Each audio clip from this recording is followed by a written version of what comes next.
নমস্কার, সঞ্জয় দেবশাস্ত্রীর তরফ থেকে সকল দর্শক বন্ধুদের স্বাগত। 51 পীঠের এক পীঠ কালীঘাট মন্দির নিয়ে আমি আজ এই ভিডিওতে বলবো। তো কলিকাতায় একটি প্রসিদ্ধ কালী মন্দির এবং 51 শক্তিপীঠের অন্যতম হিন্দু তীর্থক্ষেত্র। এই তীর্থে পীঠ দেবী দক্ষিণাকালী এবং ভৈরবী বা পীঠ রক্ষক দেবতা নকুলেশ্বর রূপে পূজিত হন।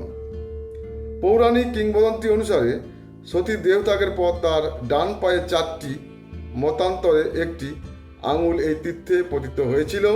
পুরাণ মতে এ স্থান বারাণসীতুল্য। কবি ভরতচন্দ্রের লেখাতে এই কালীঘাটের কথা উল্লেখ পাওয়া যায়। বলা হয় বেহালা থেকে 2 যোজন ব্যাপী কালী ক্ষেত্রে 3 প্রান্তে অবস্থিত স্বয়ং ব্রহ্মা, বিষ্ণু ও শিব, আর তার মাঝেই দেবীর অবস্থান। দেবী এখানে ভৈরবী, বগলা, মাতঙ্গিনী, বিদ্যা, কমলা, ব্রাহ্মী, মহেশ্বরী, চণ্ডী প্রভৃতি রূপে পূজিত। দীপান্বিতা অমাবস্যাতে দেবীকে মহালক্ষ্মী রূপে পূজা করা হয়। সত্যযুগে প্রজাপতি দক্ষ স্বগৃহে এক মহাযজ্ঞের আয়োজন করেছিলেন। সেই যজ্ঞে দেবতা মুনি, ঋষি, যজ্ঞ, কিল্লর সকলকে নিমন্ত্রণ করলেও দক্ষ আপন কন্যা সতী ও জামাতা শিবকে নিমন্ত্রণ জানাননি। সতী বিনা আমন্ত্রণে যজ্ঞস্থলে উপস্থিত হলে তার সম্মুখেই দক্ষ শিবের নিন্দা করেন।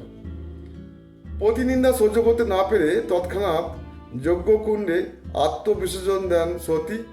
তখন শিব ক্রুদ্ধ হয়ে সতীর সব দেহ গন্ধ নিয়ে বিশ্ব ধ্বংস করার উদ্দেশ্যে তাণ্ডব নৃত্য শুরু করেন। সতীর দেহ খণ্ড বিখণ্ড করে দেন। সতীর খণ্ড বিখণ্ড দেহের টুকরোগুলো পৃথিবীর নানা স্থলে পতিত হয়েছিল। পৃথিবীর পরামাত্রে এগুলো প্রস্তরখণ্ডে পরিণত হয়। পীঠ মাল্যতন্ত্র অনুযায়ী সতীর ডান পায়ে 4টি আঙুল পড়েছিল কালীঘাটে। তো কালীঘাট কালী মন্দিরের কোষ্ঠীপাথরে কালী মূর্তিটি অভিনব রীতিতে নির্মিত।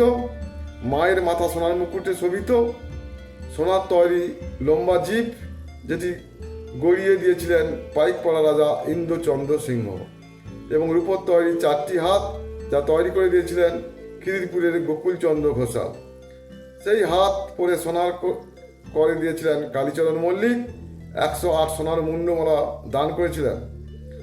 1785 সালে পাতিয়ালা মহারাজ রাজা নবকৃষ্ণ এছাড়া দেবীর মাথায় উপরের সোনার ছাতা দান করেছিলেন নেপালের সেনাপতি জঙ্গ বাহাদুর। এছাড়া আরও কয়েকটি সোনার ও রূপোর ছাতা রয়েছে।